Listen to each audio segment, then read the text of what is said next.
আসসালামু আলাইকুম। আপনারা যে যেখান থেকে আমার ভিডিওটা দেখছেন, আপনাদের সকলের প্রতি রইল আমার পক্ষ থেকে দোয়া আর ভালোবাসা। বাঁধাকপি আর চিকেন দিয়ে কে কে খেয়ে থাকেন আমাকে কমেন্ট করে জানাবেন।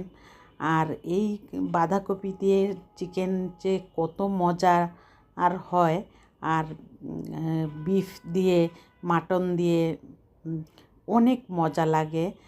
আর এই বাঁধাকপিটার সিজনে কিন্তু বাঁধাকপি শুধু এভাবে খেলেই কিন্তু ভালো লাগে, সাথে যদি মটরশুঁটি দেওয়া যায় তাহলে তো আর কোনো কথাই থাকবে না। আর আমার ভিডিওটা যদি আপনাদের কাছে একটু হলেও ভালো লেগে থাকে তাহলে অবশ্যই একটি লাইক দিয়ে কন্টিনিউ করবেন, সাবস্ক্রাইব করে অল বাটনে প্রেস করে রাখবেন। আমার একটা অনুরোধ, আপনারা একটু কষ্ট করে লাইক আর সাবস্ক্রাইবটা করে দিবেন। আর এই বাঁধাকপিটা কাটতে কিন্তু সময় বেশি লাগে না। আমি কাটাটা যে যতটুকু কেটেছি আপনাদেরকে পুরোটা দেখানোর চেষ্টা করেছি।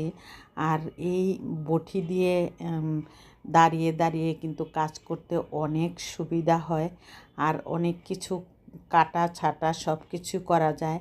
আর চাকু দিয়ে যাদের করার অভ্যেস নাই তাদের জন্য এই বটিটা এই হোল্ডিং বটিটা দিয়ে কাজ করতে খুবই আরামদায়ক।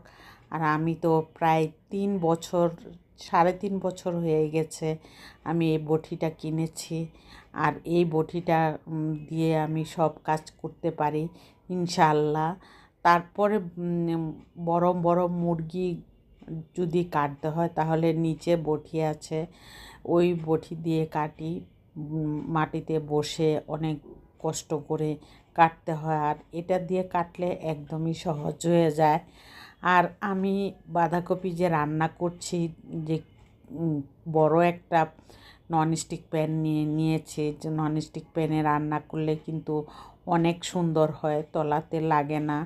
আর এতে করে আমি প্রথমেই পেঁয়াজটা বাদামি কালার হয়ে আসার পর হলুদের গুঁড়া দিয়ে আমি পানি দিয়ে দিয়েছি।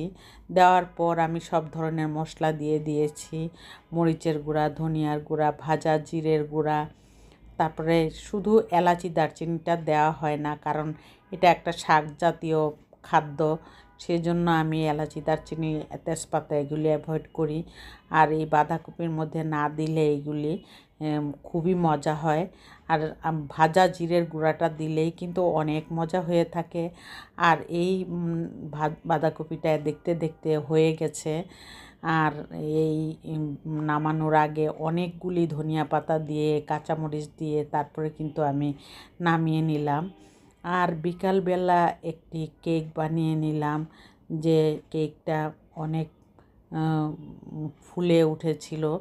ফুলে উঠে প্রথমে এখানে ফুলা অংশটা আমি কেটে সমান করে নিচ্ছি। তারপরে কেকের মধ্যে ক্রিম লাগাবো। ক্রিমের ব্যাটারটা, ক্রিমের হুইপ ক্রিম দিয়ে যে আমি ক্রিম বানাই সেটা ভিডিওটা স্কিপ হয়ে গেছে আমার, গ্যালারিতে আছে কিন্তু ভিডিওতে স্কিপ হয়ে গেছে বিধায় আমি আপনাদের কাছে অনেক দুঃখ প্রকাশ করছি। হুইপ ক্রিমটা যে এত সুন্দর করে বিটার দিয়ে বিট করা যায়, আর সেটা আপনাদের সামনে আমি দেখানোর জন্য চেয়েছিলাম, কিন্তু স্কিপ হয়ে গেছে বিধায় আমি আর দেখাতে পারলাম না। আর এই কেকটা আমি নিজেই ডেকোরেশন করে নিলাম, যেভাবে আমি হাইটে কিন্তু অনেক উঁচা হয়েছিল কেকটা। আর ঘরে শুধু মেহমান আসা উপলক্ষে আমি কেকটা বানিয়েছিলাম। কেকটা বানানোতে আমার এই ক্রিম মনে হয়েছে সমান সমান হয়ে গেছে, সেই জন্য আরেকটা লেয়ার দিতে পারলাম না। আরেকটা লেয়ার দিলে কেকের কেকের অংশগুলি আর দেখা যাইতো না। অবশ্যই দেখা যাচ্ছে না, এখন ডিজাইন করে নিলাম আমি। ঘরে খাওয়ার জন্য মেহমানরা আসলে একটু কেক কাটলে কিন্তু অনেক আনন্দ পাওয়া যায়, সেই জন্যই কেকটা বানিয়ে আমি পরিবেশন করলাম।